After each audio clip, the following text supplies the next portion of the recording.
Yeah, congratulations to the movie. It's you did a great job in it. So, how difficult was it learning singing and then practicing it live on camera? It was pretty difficult. It was, when I look back on it, I think it was quite intimidating.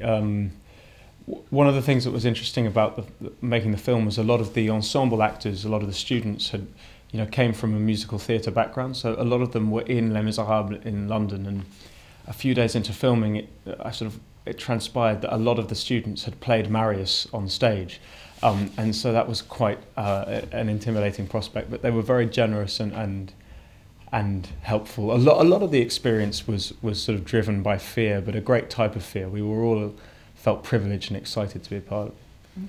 But did you practice singing before? Did you have some singing experience? Yeah, I sang when I was a kid. I always enjoyed it, and then at university a bit as well. And then when I started acting, I stopped really, other than in the shower and at random karaoke evenings. And so one of the great thrills about being an actor is if you get a film in which there's horse riding, you get taught by the best horse riding expert in the world, and you get put on the most beautiful horses, and or sword fighting, or it's all the same.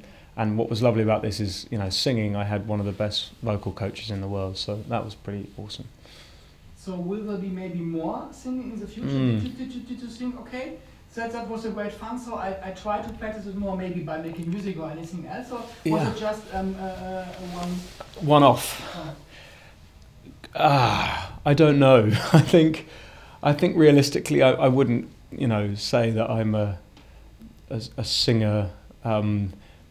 Probably by trade. I really loved this experience. I have a piano at home. I enjoy singing sort of by myself, but I'm not sure that I'll subject the world to it again. But never say never. Who knows?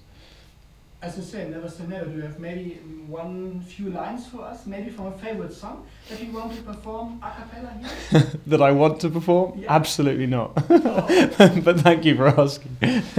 Okay, so working with all this great people like Hugh Jackman and Hathaway, and for example, Amanda Seyfried, your colleague in the movie. Yeah. So, what was maybe the most thrilling day on the set, if you look back? What was the most thrilling day? The day, weirdly, I mean, firstly arriving on set for the first day and seeing these people you've grown up admiring, Hugh and Russell, and weirdly the fact that the first thing we did was also talked about our audition experiences, and all of us, even Russell and Hugh had been put through this quite rigorous audition process to get there, so it was very bonding instantly. But I suppose the greatest day on set for me is that there's a scene in the film in which a barricade is built. And there was this massive Parisian street in the studio in London which had been built with the most intricate shops in it, with all these really astounding detail.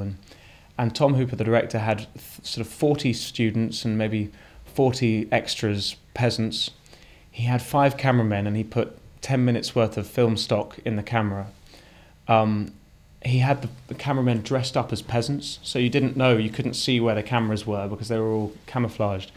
And he just said to us, right, build a barricade, action. And we sort of, all the students looked at each other going, what does he mean build? At which point a piano fell from above our heads, and it turned into this 10 minutes worth of anarchy in which we built a barricade, and we just had to take anything we could find on the set and throw it on. And you didn't know where the cameras were, but you occasionally would catch a glint of a lens, and it was so exciting. It was terrifying, but brilliant. Great. And by the scale of the production, so did there anything happen that should not happen, or did anything gone wrong? Maybe some nice memories. Yeah, some nice memories. I remember. I'm trying to think. Endlessly things go wrong. I mean, the barricade, because we built it ourselves, ended up being a booby trap for the next 2 months of shooting.